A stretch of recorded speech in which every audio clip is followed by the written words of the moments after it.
I'll start with, I think that we're seeing lower levels of testosterone in men because of multiple things. One, we're exposed to way more toxic chemicals than we ever were before. Every year there's more and more things out there. We're exposed to way more estrogens than we ever were before. Where would that be coming from? So estrogens, plastics, plastics have phytoestrogens in them. And so like plastic water bottles, those things leach estrogens into the water and then we consume that, right? So there's just all these places for that. Our food supply, I mean, you know a lot about food. Our overall food supply for the country is really not that healthy. It's very inflammatory. We eat way more sugar than we should. We eat I think the average works out to be like a half a pound on average, half a pound of sugar per day.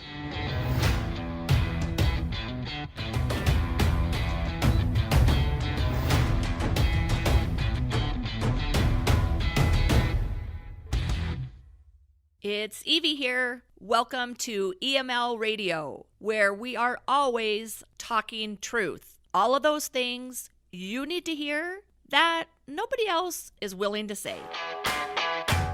Hello and welcome back to EML Radio. I have the pleasure of being on site at the Institute of Natural Health today with Dr. TJ Williams, close friend of mine, my functional medicine practitioner, and a great friend. We are going to talk a little bit about men's health today, a topic I haven't covered yet that I know a lot of our listeners are going to be happy that we're discussing. Oh, well, fun and exciting. Yeah. So we're going to talk about testosterone and the very common occurrence of men having low testosterone. Sure. Some reasons behind the whys of that, and then leave everybody with just some ideas about how they can recognize if they do have low testosterone, what they can do about it, and any takeaways you have for them. Sure. Cool. That's easy. Where to begin? Low testosterone is rampant in the country, in men. There's so many guys that have low levels of testosterone, and I'm not just talking about like medical low. The medical range for testosterone out there is from about 200 to 250, kind of depends on the lab that you're going to, up to 1100. That is a wide range for testosterone to be, and a lot of guys that's just not where optimal is. Optimal is up around 900 to 1000, 1100, sometimes a little more, but most guys hang out in the 400 or 500 range. So they're half of what they really truly need to be. And so there are a lot of health ramifications for having testosterone not being optimal, right? It's hard to have medically low testosterone. It's easy to have significantly reduced testosterone below optimal ranges. That does impact your life. It definitely impacts your life. There are so many things that happen, like testosterone. I just tell people in general, testosterone is the magic hormone that helps our body heal and repair. And without it, we can't heal and repair. Our cells don't communicate the way they're supposed to. We just don't function as men optimally unless our testosterone is optimal. It's just a rare occurrence that we find a guy that comes to us in our clinic and has low levels of testosterone or less than optimal levels of testosterone and is perfectly healthy.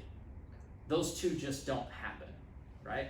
And is there an age range that you're seeing it in, or is it just across the board? It's across the board. And I would have told you, up until recently, I would have told you, yeah, most of the time it's when by the time guys get to 35, 40, that their testosterone is noticeably low. I just had a young man in my office, 24 years old, his testosterone level was in the 200s. And his doctor looked at it and said, well, it's not medically low, so we're just gonna leave it alone for a while. Oh, Jesus, at 24 years old? At 24 years old. It's sad. Like, it's hard. That's a unique case. All right, I'm throwing a unique case out there. Like, you don't want to have to do testosterone replacement in someone who's 24 because there are downside effects of doing testosterone at that age. But something has to be done to help this kid increase his testosterone levels natural. And so that's what we're doing. We're implementing a bunch of things to help him naturally increase his testosterone levels. we can get to that Yeah. before this class is over. Yeah, and that actually is a really good lead for me to ask you about the reasons behind you seeing low testosterone. Like, let me give you a background. Sure. When I first started my coaching practice, kind of the thing that put me on the map is that I secured the contract to train our county SWAT team. Yep. Right? Awesome learning experience, right? Sure. Especially as a female being in charge of that SWAT team, can That's you a lot of imagine? testosterone. There's a lot of testosterone, but actually not a lot of testosterone. This Ah. is the interesting thing about this, Sure. is they would share with me as their coach that they chronically had low testosterone. Yep. So you're looking at guys that someone was massively masculine, right? Mm-hmm. More on the aggressive side, Mm-hmm. right? But were under tremendous stress, Mm-hmm. and long story short, they really never felt like they had a solution Mm-hmm. to improving their testosterone. Mm-hmm. And obviously that's outside of my scope as their coach, Right. other than guiding them through nutritional practices that could improve it, as well as lifestyle and stress reducing practices. Yep. But above and beyond that, okay, where else do people, what is the other answer? So there's a lot of questions in there, and so I'll start with, I think that we're seeing lower levels of testosterone in men because of multiple things. One, we're exposed to way more toxic chemicals than we ever were before. Every year there's more and more things out there. We're exposed to way more estrogens than we ever were before. Where would that be coming from? So estrogens, plastics, plastics have phytoestrogens in them. And so like plastic water bottles, those things leach estrogens into the water, and then we consume that, right? So there's just all these places for that. Our food supply, you know a lot about food. Our overall food supply for the country is really not that healthy. It's very inflammatory. We eat way more sugar than we should. We eat I think the average works out to be like a half a pound on average, half a pound of sugar per day per person is being consumed. It's alarming numbers. Like the average kid consumes something like 350 grams of sugar per day. Yeah. Right? That's a young kid. That's insanity. And so we're set up for failure. That level of sugar is going to lower your testosterone. Like, for instance, like diabetics. Diabetics have high levels of sugar in their blood. They're consuming too much sugar. They just can't control that sugar. There's not a single diabetic walking the planet that has optimal levels of testosterone on their own. Wow. Sugar just plummets it. Sugar changes your cortisol, which steals the hormones, the hormone cascade, and how we make it. When we're stressed or we're increasing our levels of cortisol, the mother hormone is being forced over to make cortisol. We don't even have it to be able to run down our sex hormones to make DHEA and testosterone and things like that. We don't even make it because we're so stressed. Let me stop you there because I want you to really break that down for people, because I think that this is an area that people have absolutely no understanding of. The general public has no idea that with elevated levels of cortisol, they will be stealing sex hormones. Sure. Right? I personally didn't understand that process until probably 3 years ago, right? After dealing with my own kind of health issues along those lines. Yep. So can you kind of almost just air diagram that out for us? Yes. What happens in that process? Oh, so cortisol, what it is. Cortisol is our stress hormone. It's super easy. So we have cholesterol. Cholesterol gets converted into this substance called pregnenolone. Pregnenolone is the mother hormone. Now imagine that pregnenolone's going down the road, and then we come to a T intersection, and we have to go left or right. If we go to the right, we make, with that pregnenolone, we make progesterone and then cortisol. That's it. That's the end of the path. Got it. And then otherwise, we can go left, and on the left side, we can make DHEA, androstenedione, testosterone, and then ultimately estrogen and out the body. But you can't do both. Each molecule of pregnenolone has to go one way or another. And if we're under extreme amounts of stress, we will shunt this stuff over to cortisol. Got it. That's the cortisol steal that people have talked about, or the cortisol shunt. Just whoever you learned from is going to use one of the two words. That's what's going on. Now, is that exactly scientifically physiologically what's going on? No, it's a little more complex than that. Sure. But in a basic understanding, it's going to either make cortisol or it's going over here to make sex hormones. Got it. And so that's what you run into. And when we're under massive amounts of stress, we're going to make cortisol, and we're going to have nothing to run down the sex hormone pathway. And I think an area of that is that people that don't understand it is that they have no idea what all those stressors are. Correct. Because we have such a negative connotation towards stress, right? Right. As a medical practitioner, you see it. It's like people don't want to admit their stress because they think somehow stress is this negative. Well, stress doesn't have to be negative. There's positive stresses as well, right? True. Have you ever like seen that study where they tested people's like cortisol levels when they went to a funeral versus went to a wedding? It's the same like cortisol. same, right? So your body had no idea that stimulus was either a negative or a positive. I found that fascinating. Mm-hmm. But my point in that is that when you just talked about like plastic bottles, there's an environmental stressor to Right. us. We just think of stress as, in our home or Yeah. in our job, in our marriage, with our kids. There's Right. so many other stressors. So I talk about stress as everyone perceives stress as the goddess. Gotta do this, gotta do that, gotta do something else, gotta get this done, gotta get the kids up, gotta get them to school, gotta get to work, gotta get my work done, gotta get home, gotta get the kids fed, gotta get the kids to their extracurriculars, gotta get the kids back to bed, and then I gotta do all of my stuff. Yep. That's what we think of as stress. But what no one really truly thinks of are all the things that are probably more stressful. Things like our body not having enough vitamin D, our body not having enough protein, our body not having enough vitamin C, our body not having enough sleep, our body not having enough water. For day after day, year after year, decade after decade, we're chronically deficient in all of these things that matter. Or we're not eating good quality food. Right? Stress of inflammation. Correct. That's the stress that gets you, because you can tell when you're stressed and you've got to go do things, right? Because you just feel frazzled. Because you're right? that's it. Right. You feel frazzled. But no one feels when their blood pressure goes up. But that's a huge indicator of all kinds of things going wrong. And that's just one little example.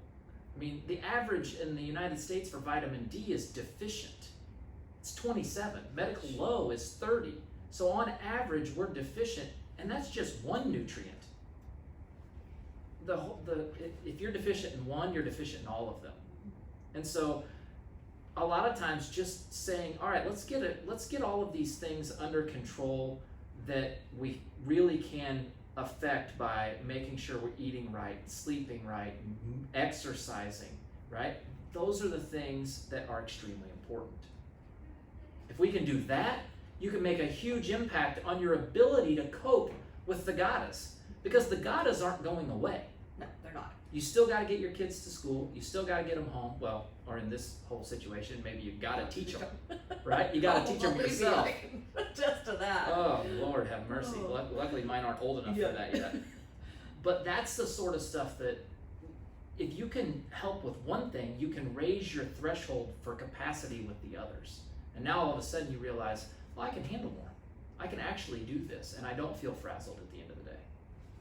That's my thoughts. So when I talk about these SWAT guys, it makes perfect sense. Yes. Right? The job stress that they're under. Yes. They're shift workers, so their sleep is disrupted. They're not on any kind of regular circadian rhythm. Correct. Right? They have oftentimes a lot of marital stress, Yep. home life stress. Yep. Right? And then because of their job, they're eating on the go, so they're running through McDonald's or some other fast food. Yep. Right? And they're not eating consistently. They're not eating on a schedule. consistently, like most likely dehydrated. Yep. Like, so it all makes perfect sense. That's right. Okay? But I have to share with you, so in a lot of my really early studying in nutrition and in just like hormone values and stuff, that we looked at panels of high performing athletes. Now these high performing, like early 20-year-old males would equally have that low of testosterone as these guys that were obviously overweight, visibly overweight and stressed. And someone would look at their outward appearance and say, like, how can that actually, how can that even be possible? These guys are ripped. A lot of them were CrossFit athletes, right? You look at any of those guys, they don't look like they're suffering from low testosterone, right? Correct. But they are, because of different kinds of stresses. Correct. Right? And I think it's important to point that out to people, because I talk about it all the time. Like, you cannot just look at someone and know what's going on underneath the hood. And also, so I worked a lot with athletes, as we talked about earlier, and athletes are don't compare yourself to an athlete. I tell everyone in the general public, do not ever try to compare yourself to an athlete, because athletes, professional level athletes, even collegiate athletes, are literally, they're physical specimens. Like, their physiology works different. They're not the same as you, and when you're not the same as me, because you competed at that level. I never competed at that level. I was never that good, right? I just wasn't. Even with all the steroids in the world, I'm never going to be big and strong like a lot of these pro athletes are naturally. Right. That's just not who I am. And so, like, I use that as an example. I say don't compare yourself, because when you think about the millions of kids every year that play football, and the 650 or so that are actual professional football players, it gets put into perspective really quick. Quick. It's a very small number that are actually there, and those guys are there because they're physiologically different beings. Oh, right. It's just a small separator. Yes. Right? There's Yes. a lot of people that are really good, and then there's very few that are that good. Are that good? Okay. That's exactly right. So don't get hung up on that for the general public. Yeah. They're great examples. Right. But for the general public, compare yourself to Bob that lives across the street, right? Right. Because he's more like you than It's just a good example, though, of that. You can take a high-level performer or someone that is under occupational stress, And like they're both someone in terrible. the police department Yep. or SWAT team, and you can have a lot of the same things going on Correct. underneath the hood. And those guys, those professional athletes, they have the best of the best working with them. Right. And they still struggle with things like that. Yeah. So, for men that are listening, how do they, if they haven't had their testosterone tested, like, what are indicators that they are, well, we know for a fact, statistically speaking, they Sure. have low testosterone, sure. right? If they have statistically speaking, they have low testosterone. Things that you're looking for to figure out and solidify for themselves to say, yeah, maybe I have some low testosterone. Things like fatigue, an inability to sleep, any kind of cardiovascular issue. If your doctor has diagnosed you with a cardiovascular issue, high blood pressure, anything, low cholesterol, high cholesterol, think testosterone. If you have brain fog, think testosterone. If you have gut dysfunction, think testosterone. If you have anything going on at all, think testosterone. Wow. Literally, it's that pervasive that it could be something as simple as just needing some help with testosterone. So then supplementation, right? Like, Right. what do they do? So there are a couple of paths. So some guys, they absolutely don't want to do testosterone replacement no matter what. For whatever reason, they've got this thing in their brain that they're not going to take testosterone because they're afraid that if they take testosterone that they'll stop their body's natural production. Well, if your body's natural production is not good enough, why are we letting that be a hang-up? Right. I have that conversation a lot. That's why I just throw it out there. Yeah. I don't want to spend a lot of time on it, but I throw it out there because it comes up a lot. So there are different things that you can do. If you're younger, wanting to have kids, interested in that sort of thing, I would stick with diet, exercise, and be tested. Like things like cutting sugar can raise testosterone 20%. Right? Wow. We're working with a young man right now. He's late 30s, pushing 40. When he started with us a couple years ago, he doesn't want to do testosterone just yet. It's not that he's against it, he's just trying to not. We started with him, his testosterone was 461. His testosterone, that was like 18 months ago. His testosterone, when we just checked it last week, 775. Oh, all right. So he's moved making himself himself up there significantly Right. in 18 months. Now that's a lot of hard work. His True. diet is clean, his supplements are right, like he doesn't drink lots of alcohol, he barely drinks alcohol at all. Like all of that stuff matters. And so it can be done, but you've got to make some sacrifices. It's just important. You can't expect 100% of the results and do 10% of the work. Now on the other side, there's testosterone replacement. You can't do testosterone orally. It's very dangerous. So anybody out there that's doing oral testosterone, don't find another doctor. But Traditionally, there's guys that will do testosterone shots. A lot of times those guys are doing either testosterone cypionate shots or inthanate, one of the two or a combination of the two. Shots are okay. We don't have a lot of guys in our office doing shots. What shots do, most of the time guys are doing 2 shots a week, sometimes just 1, but it raises your testosterone pretty quickly and then it falls off pretty quickly. And so you get this sawtooth up, down, up, down, up, down, up, down. You don't get that sustained level. We do bioidentical testosterone pellets in our clinic. What that does is that gets testosterone on board and then it maintains it for 5 to 6 months before it starts to tail off, and then you put it in again. Got it. Before it starts to tail off, and then you can sustain those high levels of testosterone. The benefits of bioidentical pellets: brain health, bone health, breast tissue health. Guys have issue with breast cancers and things like that, just like women. Yep. And brain, bone, breast, and cardiovascular. Cardiovascular benefits are huge for testosterone replacement. And this is not just TJ talking. This is like, there's research out the wazoo. If you're looking for research, probably the world's authority, in my opinion, I've read pretty much everything he's ever written, is a guy named Dr. Morgan Taylor, Morgentaler, Morgan Taylor. Okay. He's brilliant. He's written stuff for Mayo Clinic, and this guy is on it. He talks about the importance of testosterone replacement, and how testosterone is actually very beneficial for men. It's not this big scary thing that a lot of people try to make it out to be, especially if you're using bioidenticals. It can be rather safe in the right hands. Now, as with anything, wrong guy doing it for you or helping you out, of course you can get it way too high and create problems. There are things that you have to look out for, as with anything, but anyone that's, for the most part, doing bioidenticals, they're going to be on it. They're going to be the guy that can help you, or gal, that can help you work through any issues or see anything that's coming from doing testosterone. We have a lot of people that do it here, and it works. It works well. It gets a lot of people the results that they're after. Now the thing is being consistent with it. If you start testosterone replacement, it takes quite a while before you start to see the physiologic benefits. I mean, we tell people, if you're going to do testosterone, you've got to dedicate a year to it. Right. You've got to give yourself time. You may see some benefits quickly, a couple weeks, 4 weeks, 6 weeks. You may start seeing some benefits Because they're feeling better. right? But you're not going to get the full physiologic effect until you've been on it for a year.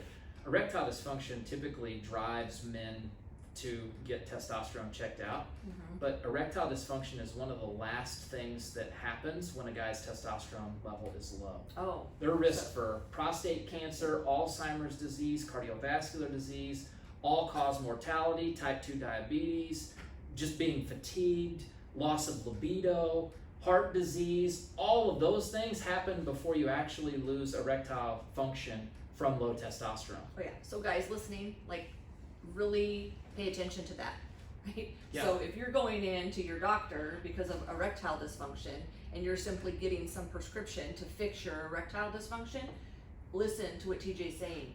The laundry list of health issues that will actually end your life or prematurely end your life supersede all of that. Right. That's it. If you're just going for erectile dysfunction, there are so many other things that have gone wrong physiologically in your system.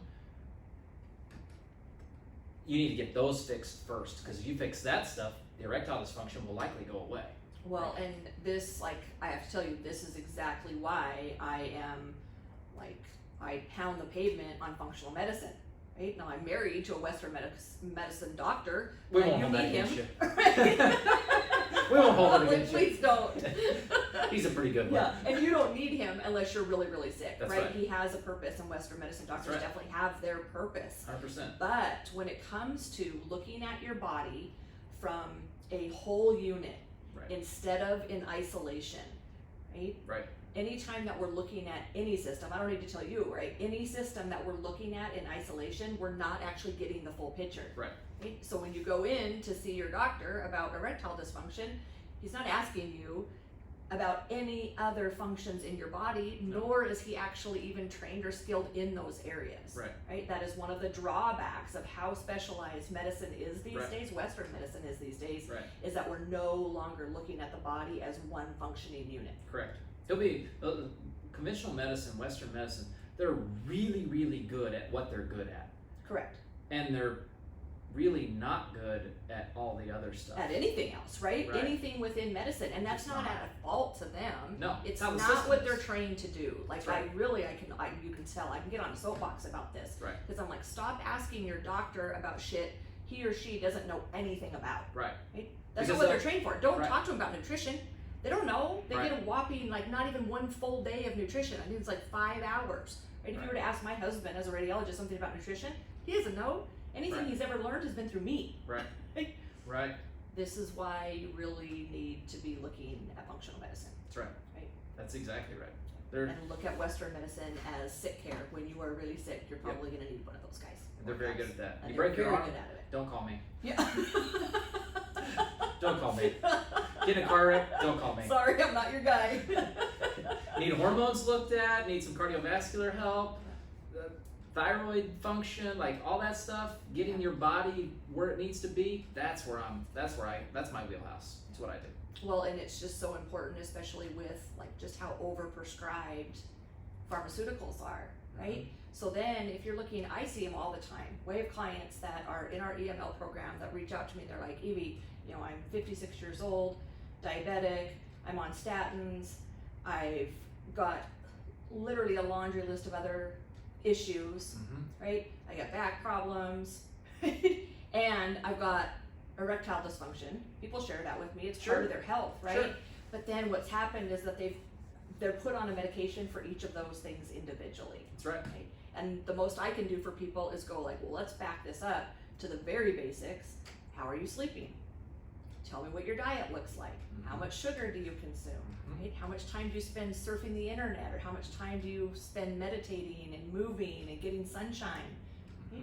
But above and beyond that, you need to look at functional medicine. That's right. There's the ease of eating packaged food in this country is mind-boggling.